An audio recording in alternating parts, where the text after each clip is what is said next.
Você já parou para pensar que a sua empresa pode estar pagando impostos a mais?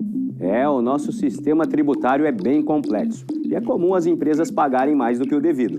Saiba que é possível recuperar os valores dos últimos 5 anos e reforçar o seu caixa. A Fortus Tax é especialista no assunto e já ajudou muitas empresas nos seus 18 anos de atuação. E o mais importante, você só paga pelo serviço depois que o dinheiro estiver na sua conta. Fortus Tax. Pagar o justo é o nosso forte.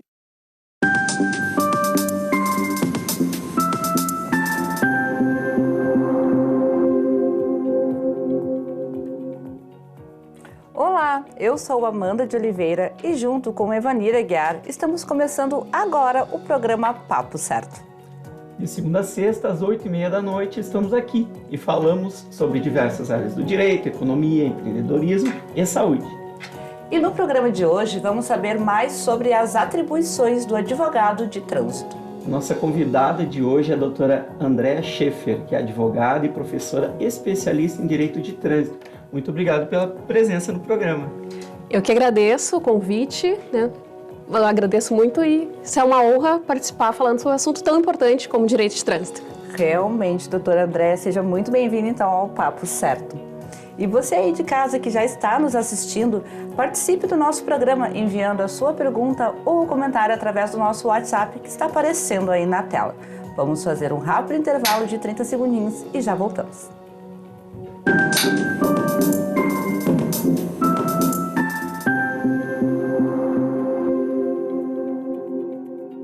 Tá difícil encontrar o profissional certo para a sua empresa? Precisa de alguém detalhista para aquela vaga no financeiro? Quem sabe um criativo para o marketing? Ou ainda, alguém focado em resultados? A Fortus RH utiliza técnicas de seleção e processos estruturados, realizando entrevistas, aplicando provas e testes específicos. Tudo isso para buscar a pessoa certa para a vaga certa. Fortus RH. Conectar pessoas é o nosso forte.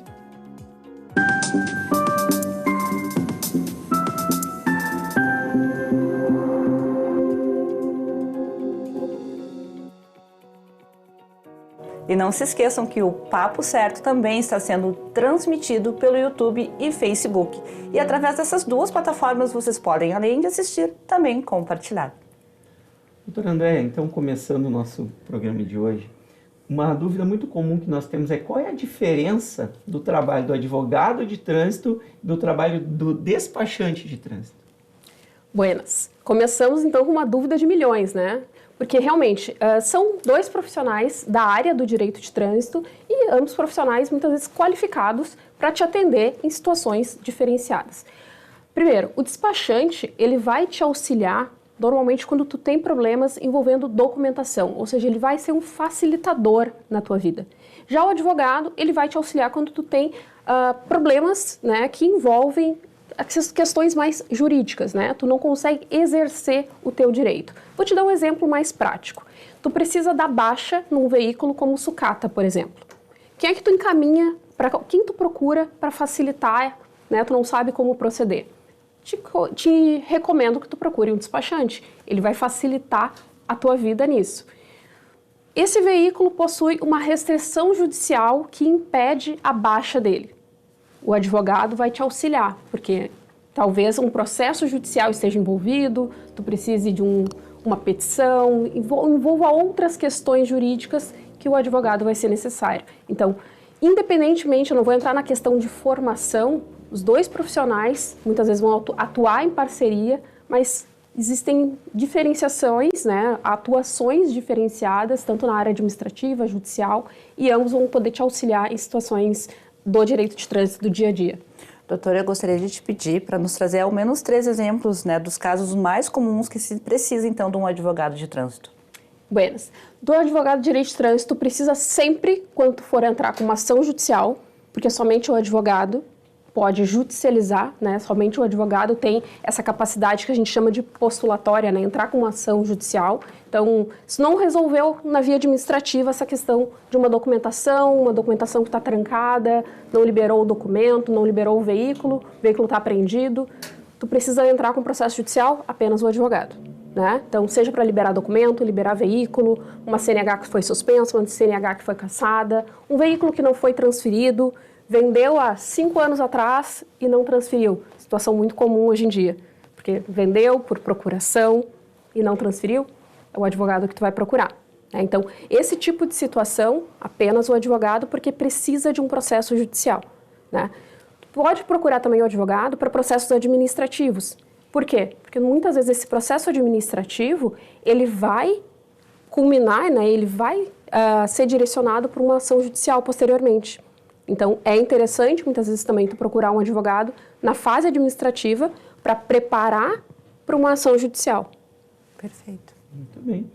E, doutora, tem como saber se o profissional ele é especialista na área e se tem algum curso específico para o advogado que atua aí no direito do trânsito? Certo.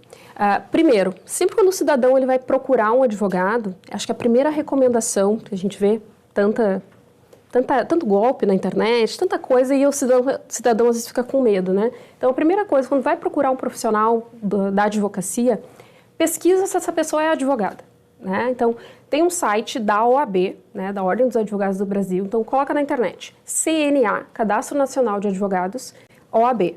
Lá tu vai primeiro pesquisar se essa pessoa é advogado e se ele tem a OAB, a sua inscrição ativa, tá? É o primeiro passo. Diferente da medicina, onde nós temos, por exemplo, um médico otorrino, um médico oftalmologista, na advocacia nós não temos essa inscrição como especialista. O advogado ele pode atuar em qualquer área do direito. Porém, né, se tu procura um serviço mais especializado, tu vai ter uma chance de resultado melhor. Né? Então, se tu procura um advogado que é especialista em direito de família, então a tua chance de resultado é melhor. Se procura um advogado especialista em direito de trânsito, a tua chance de resultado vai ser também maior. Então, o segundo passo é pesquisar na internet mesmo, se tu não tiver uma indicação, uma recomendação, o que está sendo falado dessa pessoa na internet. Porque a internet, assim como ela ajuda, ela derruba muito rápido as pessoas. Então, o que está sendo dito dessa pessoa na internet? Pega o nome dessa pessoa, joga lá no Google, o que está sendo dito lá? Essa pessoa está sendo... Ela fala sobre direito de trânsito, ela está em lugares, né, sobre direito de trânsito, então isso é um primeiro passo para saber se ela é um especialista ou não. Porque a especialização em direito de trânsito, ela pode vir através de um curso, de uma pós-graduação, de cursos práticos, né, de formação, ou ela pode vir pela prática, né, de anos de experiência prática que vão tornar aquela pessoa uma especialista. Certo. O que seria o processo administrativo? É obrigada a contratar um advogado nessa etapa? Certo. Olha que interessante. O processo administrativo, hoje, né, meu escritório, ele atua exclusivamente com direito de trânsito. E processo administrativo é uma das principais atividades. E não é obrigatória a contratação de advogado. E por mais que não seja obrigatória a contratação de advogado nessa etapa do processo, como é uma preparação, muitas vezes, para uma ação judicial, se a gente não consegue na via administrativa, a gente vai ter que entrar com uma ação judicial. E eu digo que a estratégia, a defesa, a forma como a gente vai defender aquela pessoa, a gente constrói nessa parte administrativa. O que é a parte administrativa? Toda multa, vamos chamar assim para simplificar, toda multa, ela gera um processo administrativo, por mais simples que ela seja. Né? Claro, suspensão, cassação, por óbvio também. Mas toda multa, ela gera um processo administrativo. Então, esse processo administrativo ele tem diversas etapas, defesa, recursos, né? Então, essas etapas, ela vai sendo acompanhada, né? E esse profissional especializado, ele vai te ajudar nessa construção. Antes de ingressar com uma demanda judicial, é necessária a etapa administrativa ou é possível entrar diretamente já no judiciário? Não é obrigatória, né? Mas muitas vezes quando a gente entra com ação judicial, tu busca uma decisão que a gente chama de liminar, que é uma decisão urgente. O juiz não vai te dar uma decisão urgente se tu tem um processo administrativo pela frente. Então não é interessante tu entrar com ação judicial e muitas vezes tu perde oportunidades, né? Digamos, tu perde argumentos se tu entra com ação judicial fora do prazo.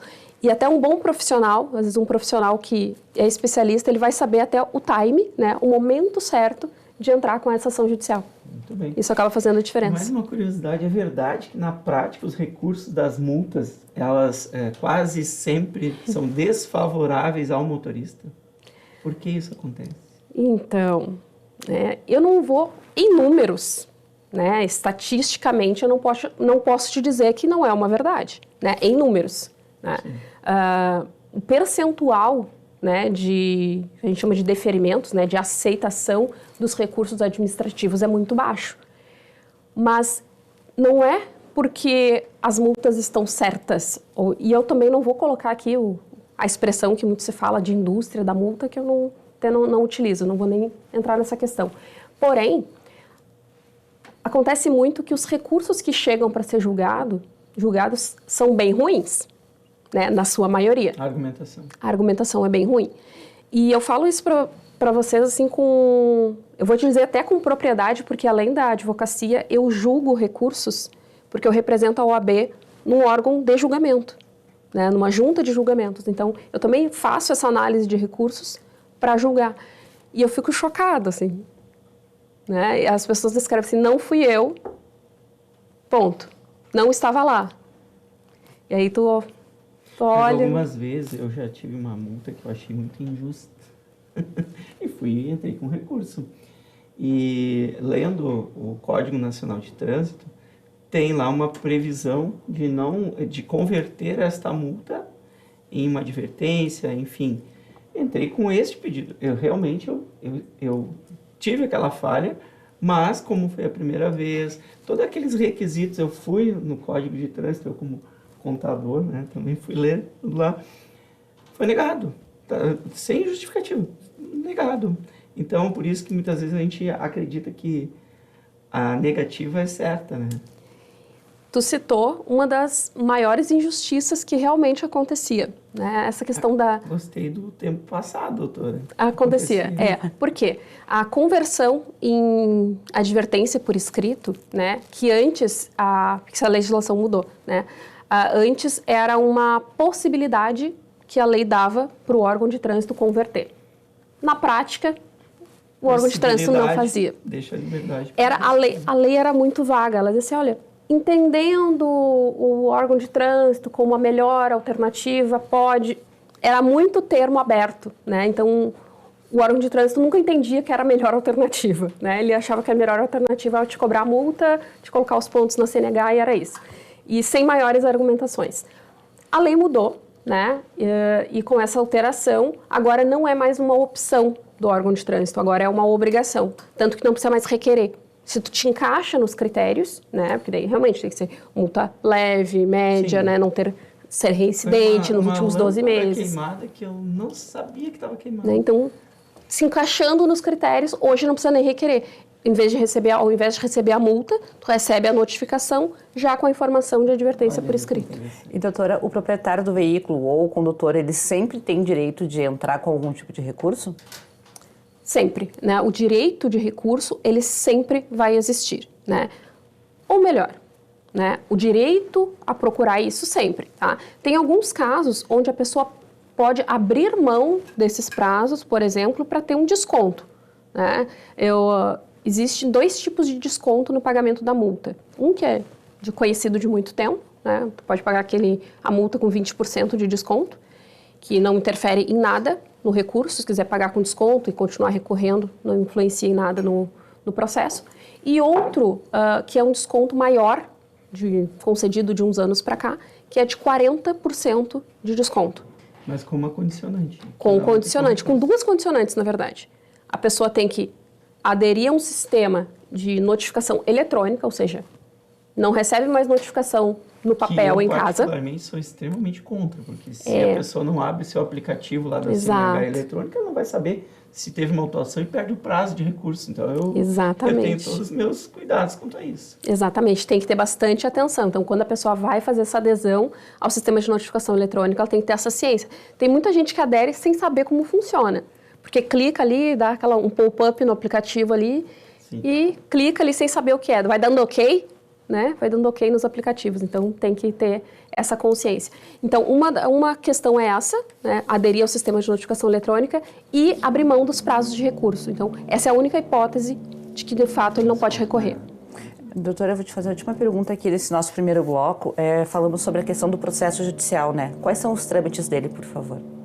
Interessante. O processo judicial, e aqui são diversos tipos de processo judicial, tá? Mas como a gente falou mais nessas questões de multas, né? Quando envolve esses processos para cancelar a infração, suspensão de CNH, cassação, né? Que envolve essas questões administrativas, são processos que são eletrônicos, né? Processos que não costumam ter audiência, né? Então, processos que tramitam mais na forma virtual.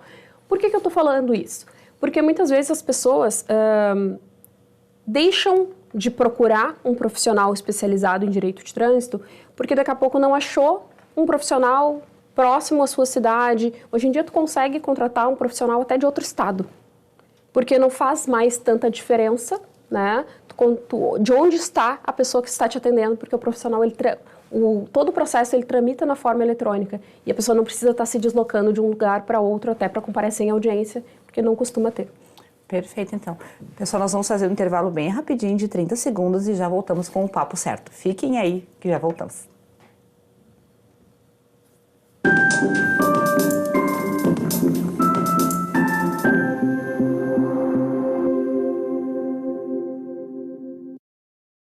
Em tempos de juros altos, margens reduzidas e incertezas, rever estratégias é fundamental para manter o seu negócio competitivo. Esse cenário exige planejamento e organização financeira. Nessas horas, qualquer ajuda é bem-vinda, mas a ajuda de um especialista é necessária. A Fortus Consulting conhece na prática e tem as soluções adequadas para cada situação. Fortus Consulting. Melhorar os seus resultados é o nosso forte.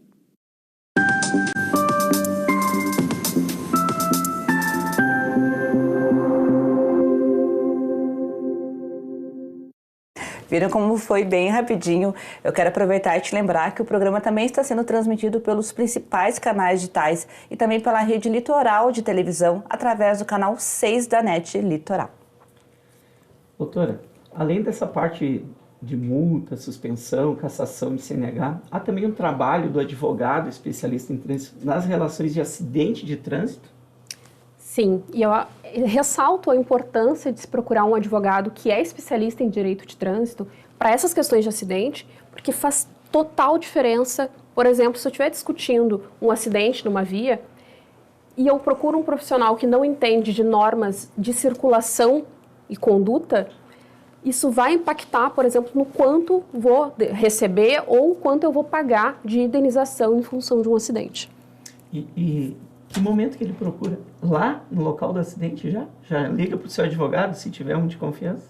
Posso ligar para a senhora se eu tiver algum evento? Pode, se já tiver alguém de confiança no momento, pode ligar, até para ter as primeiras orientações. E provas também, né? Muitas vezes tem que tirar foto, tem que exatamente, pegar né? alguma coisa exatamente. Assim, até porque essas primeiras providências, né, realizadas no local do acidente, vão ser extremamente relevantes para a condução de todo o processo, né? Tudo vai depender do que for feito ali. Um dos principais problemas, né, em ações que envolvem, processos que envolvem depois acidentes de trânsito, busca de indenizações, é a falta de prova. A pessoa depois não tem dados de quem estava lá, não tem testemunha, não tem imagens. Então, fazer todo um recolhimento de imagens, vídeos, se possível, né, fotografia, então fazer todo a colheita de dados, né, tanto de condutores, de testemunhas, se tiver testemunhas presentes, né? Então, fazer todo esse aparato ali no momento. Então, se a pessoa tiver alguém de confiança para dar essas orientações, é melhor contatar no momento. Até porque tem aquela questão psicológica, a pessoa fica abalada e realmente talvez não saiba nem o que fazer, né? Claro.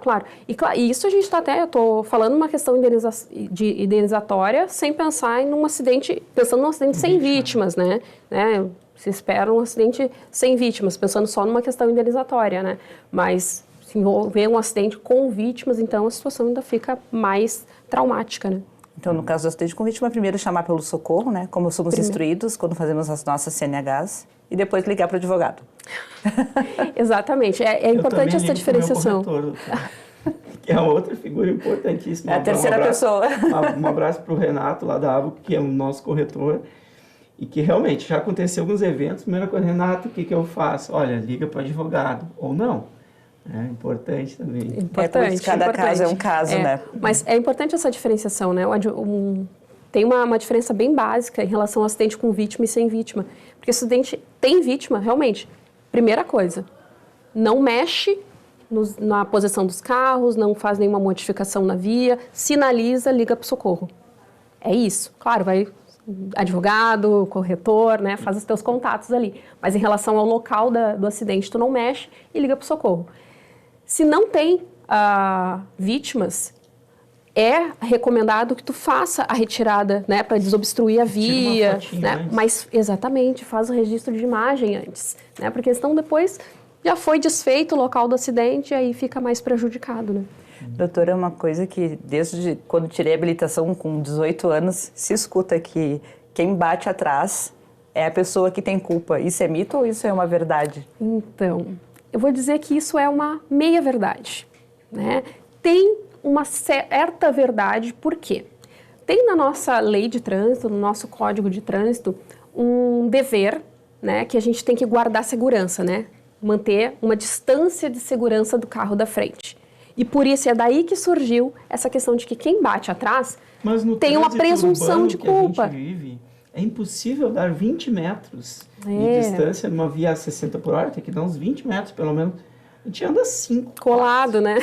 E se tu dá essa distância, o da frente atravessa na tua frente, passa, buzina atrás. Hoje em dia a gente vive uma realidade diferente, né? Justo. Então, por isso que é relativo, né? Então, vai depender da circunstância, né? Da situação do fato em si, né? Então, tem uma meia-verdade, porque tem essa presunção, né? Tem uma presunção. Olha, tu bateu atrás, olha, começa meio ruim, começa com um pezinho para trás, né? Mas vai depender da situação. Tu prova que o motorista da frente ele teve uma freada brusca. Ou o de trás bateu. Tipo, ou o de trás bateu. O de trás bateu em mim e eu bati no da frente. Só o para-choque, enfim, não gerou nenhum dano muito grave, mas eu poderia ser considerado culpado em relação ao da frente. Mas, na verdade, o de trás me empurrou para frente. Exatamente, né? Um engavetamento, né? Sim. Então, realmente, isso acontece. E aí, então, tem uma presunção, porém, ela não é absoluta, né? Não é uma culpa absoluta, depende das provas. E em relação ao seguro DPVAT, todos os acidentados no trânsito têm o direito? Interessante essa questão do DPVAT, tá?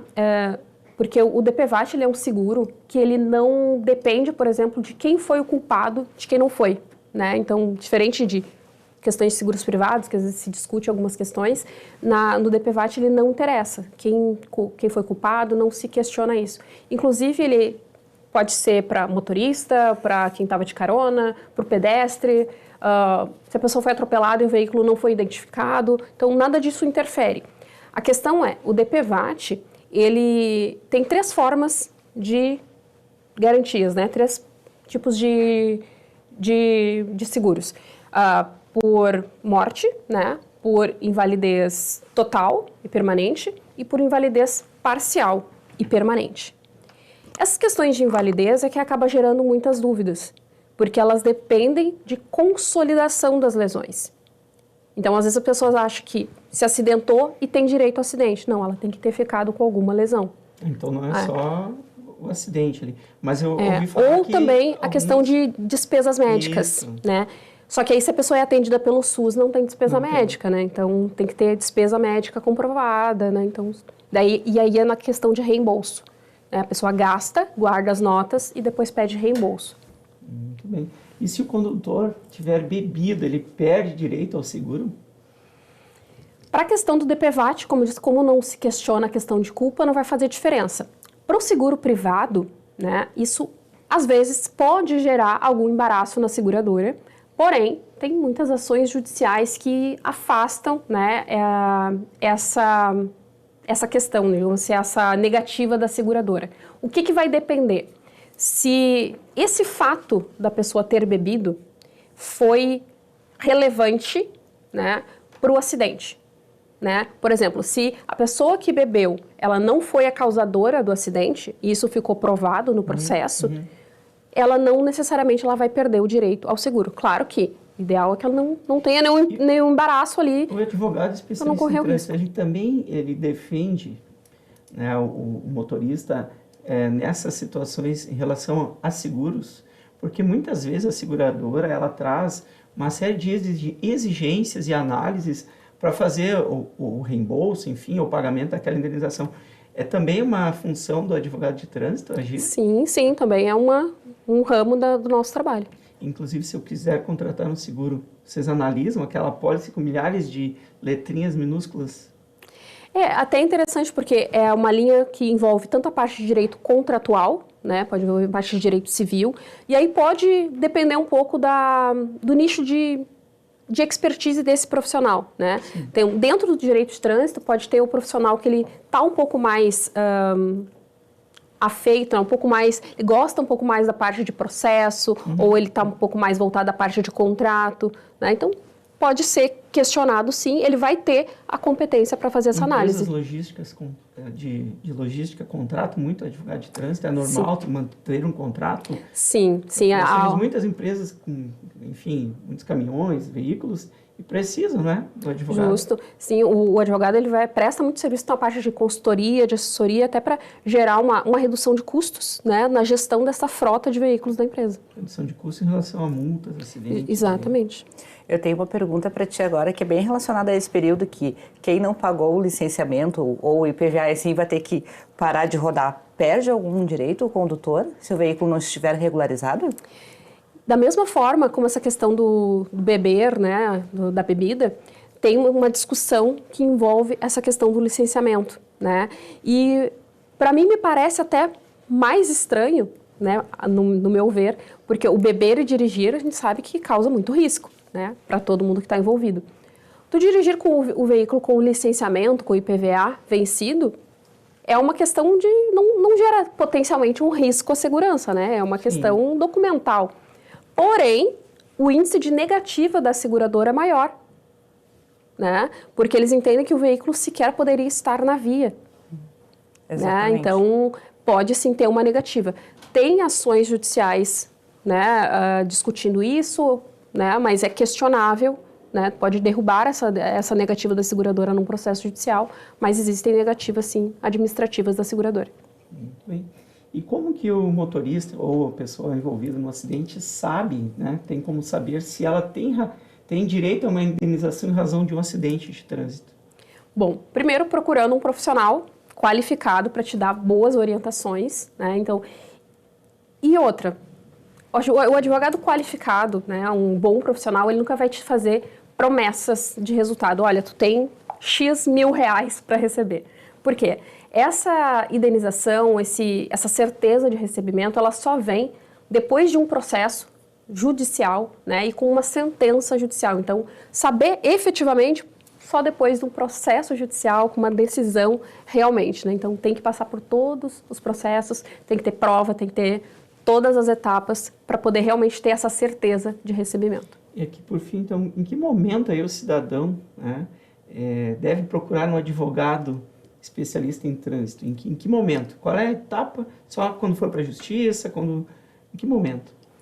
Eu digo que hoje em dia, falando de CNH, de veículo, a CNH ela não é mais algo só para passeio, né? Algo supérfluo. Ela se tornou parte do dia a dia de trabalho de muitas pessoas. Então, se é algo para proteger o teu trabalho, né? E tu tem essa ameaça ao teu trabalho e tu tem uma situação ali que está gerando risco a esse teu trabalho, né, a esse exercício da tua atividade, te oriento que busque um trabalho. Hoje, com a quantidade que temos de motoristas de aplicativo, eu entendo, e que estão diariamente, né, alguns 15, 20 horas circulando, é muito provável, é mais provável do que improvável a ocorrência de alguma multa e até um acúmulo. É um caso, né? Às vezes a pessoa acha que é só um processo de cassação, mas às vezes uma multa de estacionamento pode te gerar uma cassação da CNH, dependendo da fase que ela for, né? Dependendo de como tiver já o teu histórico. Então, sim, realmente buscar pode uma estar orientação. juntando com outras multas, enfim, essa pode ser a derradeira, né? E essa pessoa não está recebendo as notificações, ela não sabe do histórico, ela não acompanha. Então, buscar um profissional para te dar uma orientação num primeiro momento é melhor. Realmente, olha, recebemos muitas mensagens, então as que não foram lidas aqui durante o programa serão lidas logo após. Então chegamos ao final do Papo Certo, doutora, eu quero te agradecer muito pela tua presença e dizer, venha, volte novamente, que adoramos a tua presença aqui conosco. Será sempre uma satisfação. Muito bem, eu agradeço também a vocês de casa e lembro que quem perdeu o programa ou quiser rever, né, estamos lá no YouTube, no canal do Papo Certo, e teremos reprise de segunda a sexta, às 7h30 da manhã. Então, na segunda-feira, às 20h30, estaremos de volta com o nosso programa e você é o nosso convidado. Nos assistam. Até lá.